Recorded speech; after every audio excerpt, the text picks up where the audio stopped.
Mereka menyerbu masuk ke dalam gereja Katolik. Patung-patung yang ada di gereja diangkat, dilempar, hingga pecah berantakan. Patung Yesus dan Maria hancur berkeping-keping. Mereka menuduh Katolik telah melakukan sembah berhala. Kata mereka, Katolik sesat telah melanggar 10 perintah Allah. Ini pernah terjadi di Eropa pada abad lalu. Tapi mengapa gereja Katolik sampai sekarang tetap mempertahankan patung-patung di gereja?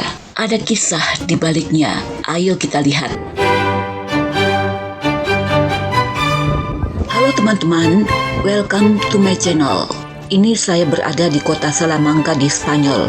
Bayangkan Eropa berabad-abad lalu masih begitu banyak penduduk miskin dan buta huruf, taat beragama, padahal mereka tidak bisa membaca kitab suci. Bahkan bangsawan pun masih banyak yang buta huruf. Ada ungkapan abad lalu di Eropa, gereja adalah Alkitab bagi yang buta huruf. Ini terdengar kalimat biasa, tapi banyak yang terungkap dari kalimat tadi.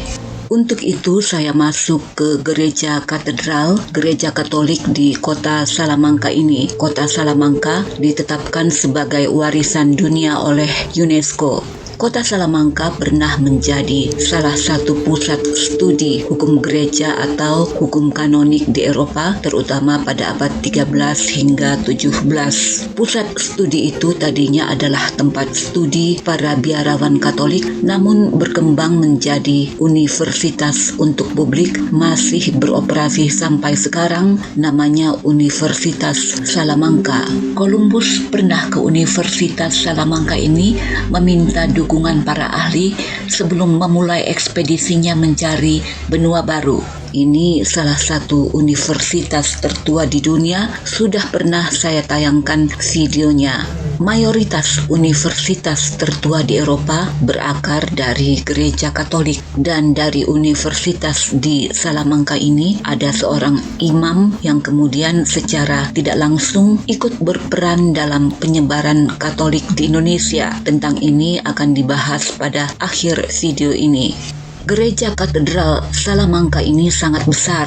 Katedral lama berdempet dengan katedral baru, sama-sama gereja tua. Katedral lama dibangun abad 12, katedral baru dibangun abad 16. Banyak sekali patung di gereja ini. Penghancuran patung-patung di gereja Katolik pernah terjadi beberapa kali pada abad lampau di beberapa negara di Eropa. Dulu fanatisme agama melanda Eropa. Ini berbeda dengan sekarang. Orang Eropa lebih toleran terhadap agama lain, meskipun kini pada umumnya orang Eropa menjadi skeptis pada agama. Ya, mereka melihat dengan sejarah panjang agama di Eropa, banyak konflik terjadi karena agama. Selain itu, agama dipandang berisi banyak hal yang tidak masuk akal, tidak ilmiah. Ini sebetulnya paradoks. Karena tidak sedikit ilmuwan penting di dunia, justru para biarawan Katolik, bagaimana mungkin para ilmuwan yang menggunakan penalaran itu adalah juga imam Katolik yang agamanya dipandang orang modern sebagai tidak masuk akal. Seorang pastor atau imam Katolik yang juga sekaligus ilmuwan terkenal, contohnya Gregor Mendel, bapak genetika. Ada George Lemaître, seorang imam Katolik dan pencetus teori Big Bang. Ada juga biarawan Roger Bacon, filsuf dan ilmuwan, penganjur metode ilmiah modern di Eropa. Ada Nikolaus Kopernikus, kanonik gereja yang juga matematikawan. Ia memformulasikan model heliosentris, disebut sebagai bapak astronomi modern. Mereka ilmuwan sekaligus biarawan Katolik, melihat agama memberi dasar filosofis untuk mengeksplorasi sains secara ilmiah, sehingga agama dan sains bisa berjalan berdampingan. Iman dan akal bukan untuk dipertentangkan. Ungkapan Katolik klasik menyebut fides non contra rationem sed supra rationem. Artinya iman bukan melawan akal, tapi iman melampaui akal. Kalau begitu, apakah para bapak gereja tidak melawan akal saat memutuskan penggunaan patung yang dituduh melanggar Alkitab? Alasan penggunaan patung di gereja adalah Alkitab bukan melarang membuat patung, tapi melarang membuat patung untuk disembah sebagai Allah. Gereja Katolik sudah melewati masa-masa penghancuran patung-patung, namun Gereja Katolik tetap mempertahankan seni untuk digunakan di gereja hingga kini. Penggunaan seni visual di gereja sudah melalui proses pengambilan keputusan yang sistematis dalam organisasi kepausan dengan struktur kewenangan hierarkis di bawah satu garis komando, yaitu paus. Ini untuk menghindari kesimpang siuran ajaran yang bisa membingungkan umat. Tapi kekuasaan paus tidak absolut. Ia bekerja dalam kolegialitas, yaitu dalam magisterium atau otoritas mengajar gereja, terdiri dari paus dan uskup dari seluruh dunia. Paus terikat pada 3 hal, yaitu kitab suci, tradisi suci, dan magisterium. Tradisi suci adalah tradisi apostolik yang diwariskan para rasul dan konsili gereja terdahulu. Maka sahnya ajaran iman dan moral dalam Katolik bersumber pada 3 hal, yaitu kitab suci, tradisi suci, dan magisterium. Biarawan Katolik pekerjaannya bukan berdoa melulu sepanjang hari. Mereka juga mesti studi. Dan studi mereka bukan hanya ilmu agama. Studi sudah menjadi tuntutan pastoral. Sebelum dunia mengenal universitas, para biarawan Katolik tidak hanya belajar Alkitab dan teologi. Mereka juga belajar filsafat, geometri, astronomi, aritmetika, logika, retorika, bahasa Latin, musik, liturgi. Pada abad modern, otoritas mengajar gereja atau magisterium umumnya bergelar akademis. Mereka tidak hanya belajar teologi, mereka juga belajar berbagai disiplin ilmu sekuler lainnya. Keputusan yang dibuat oleh magisterium, yaitu paus dan para uskup sedunia, tidak bisa diputuskan secara otoriter. Mereka mengumpulkan argumen lalu dikaji dari berbagai segi, seperti teologi, dari segi Alkitab, filsafat, tradisi, budaya, sejarah, dan berbagai ilmu lainnya. Otoritas mengajar gereja atau magisterium harus mengadakan pertemuan besar para uskup melalui konsili dan sinode sebelum membuat keputusan penting. Begitu juga keputusan penggunaan patung. Berdasarkan konsili Nisea tahun 787 Masehi, diputuskan gereja menyetujui penggunaan ikon sakral selama bukan untuk disembah, tapi menghormati pribadi yang direpresentasikan. Ini dituangkan dalam Katekismus Gereja Katolik bahwa Injil dapat disampaikan dalam bentuk visual. Penggunaan seni sakral di gereja digunakan untuk tujuan penginjilan dan pengajaran iman. Patung juga berfungsi sebagai media devosi. Ini adalah cara membantu umat untuk mengarahkan hati kepada Allah, tapi patung bukan objek untuk disembah. Agama bisa memutar balik logika bagi yang tidak percaya. Misalnya, bagaimana mungkin Allah bisa menjelma menjadi manusia? Namun bagi yang percaya, agama bukan memutar balik logika, tapi berada di atas logika. Ajaran moralnya bisa diterima akal. Dalam kitab Perjanjian Lama, Allah tadinya transenden, tidak terlihat. Dan dalam kitab Perjanjian Baru, umat Kristen mengimani Allah hadir dalam rupa manusia melalui kehadiran Yesus tanpa kehilangan kodrat ilahinya. Ini disebut inkarnasi. Ini tidak hanya ungkapan iman, juga menjadi peristiwa historis. Dan peristiwa historis itu terekam dalam ungkapan budaya. Beberapa budaya sudah menggambarkan sosok Yesus ratusan tahun sebelum Gereja Katolik resmi mengesahkan penggunaan ikon di gereja. Menggambarkan Yesus ke dalam bentuk visual dipandang tidak bertentangan dengan iman selama benda seni itu tidak disembah sebagai Allah itu sendiri. Kalau ada individu yang menyembah patung, tidak berarti agamanya mengajarkan untuk menyembah patung. Orang-orang anti-ikon menyebut patung adalah budaya berhala paganisme Romawi Yunani. Bagi Katolik, patung bukan berhala jika digunakan sebagai sarana untuk pewartaan Injil. Umat Katolik berdoa sambil berlutut. Secara fisik itu mungkin tampak seakan menyembah, namun secara batin berlutut adalah gestur kerendahan hati saat berdoa. Di gereja Katolik memang berlutut termasuk salah satu gestur yang dilakukan umat dalam liturgi Katolik, baik ada patung di depannya maupun tidak ada patung. Dalam penggunaan seni religius di gereja, paus bekerja sama dengan seniman-seniman terbaik untuk menghasilkan karya seni bagi gereja.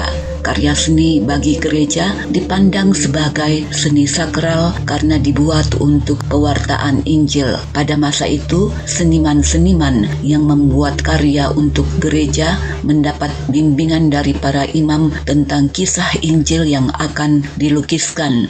Seniman juga berdoa kusuk sebelum membuat karya seni religius karena pekerjaan mereka dipandang sebagai pelayanan kepada Tuhan. Di antara para biarawan sendiri ada juga pelukis-pelukis besar. Penggunaan seni visual sebagai sarana pewartaan Injil juga mencakup inkulturasi. Di gereja-gereja Katolik di Indonesia biasa diadakan pementasan drama Natal dengan pemeran Yosef, Maria, malaikat, dan para gembala yang mengenakan pakaian adat daerah setempat.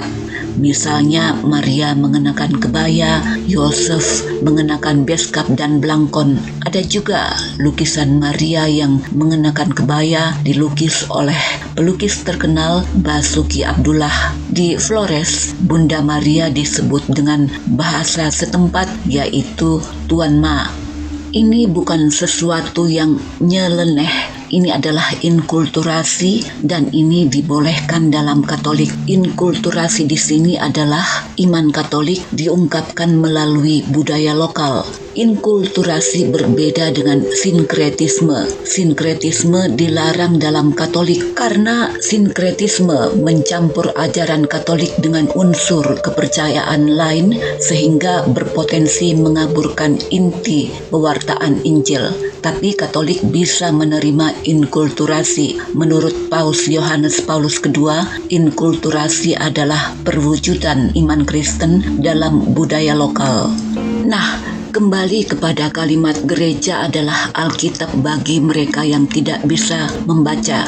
Ini ungkapan pada abad lampau di Eropa ketika sebagian besar orang masih buta huruf termasuk bangsawan. Belum ada mesin cetak sebagai sarana menyebarkan literasi. Maka gereja Katolik punya metode khusus mengajarkan isi kitab suci. Dengan menggunakan seni religius, sabda Allah bisa diberikan kepada umat melalui indera karena tidak memungkinkan menggunakan tulisan.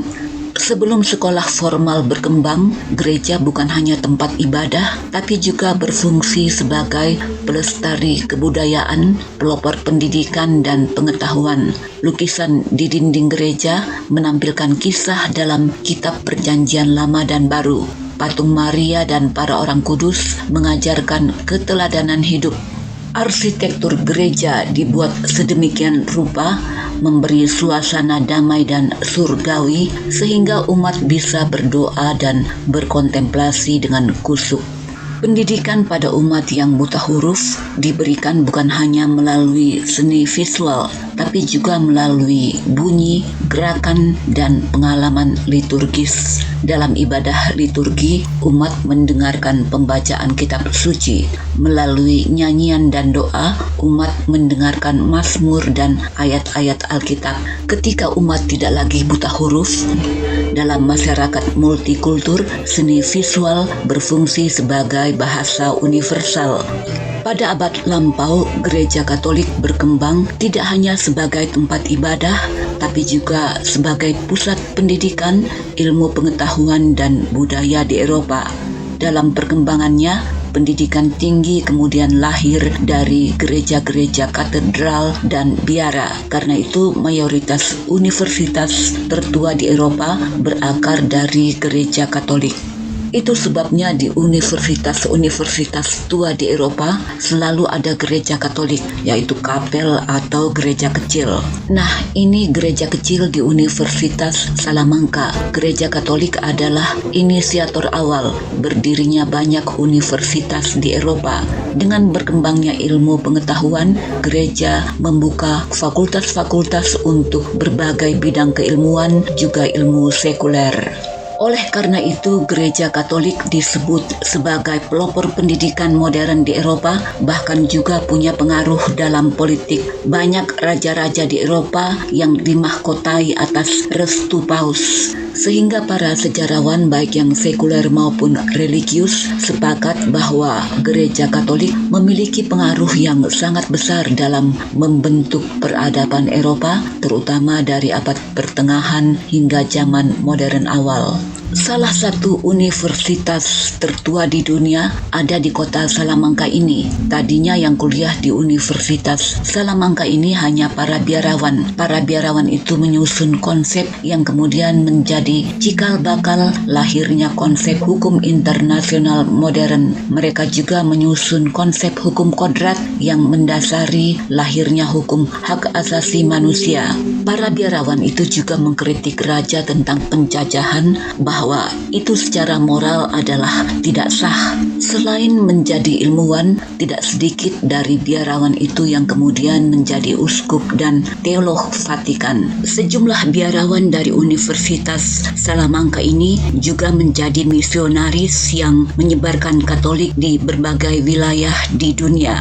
Ada seorang imam Katolik yang di Indonesia namanya dikenal sebagai tokoh yang secara tidak langsung berperan dalam penyebaran Katolik di Indonesia. Tokoh ini namanya Santo Ignatius de Loyola, pernah kuliah di Universitas Salamanca ini. Kemudian ia melanjutkan studinya di Perancis dan bersama sahabatnya Franciscus Xaverius mendirikan tarekat atau ordo namanya Serikat Yesus atau Ordo Yesuit. Ini adalah perkumpulan rohaniwan yang punya misi mewartakan Injil di berbagai belahan dunia termasuk di Asia, juga di Nusantara. Portugis yang pada abad 16 itu punya koloni di Asia termasuk di Maluku terhubung dengan tarekat yang dipimpin Santo Ignatius de Loyola. Raja Portugal meminta Serikat Yesus pimpinan Santo Ignatius de Loyola agar mengirim biarawannya untuk bertugas sebagai misionaris di daerah koloni Portugis di Asia, di antaranya di Maluku pada abad 16. Maka Santo Ignatius kemudian menunjuk sahabatnya Franciscus Xaverius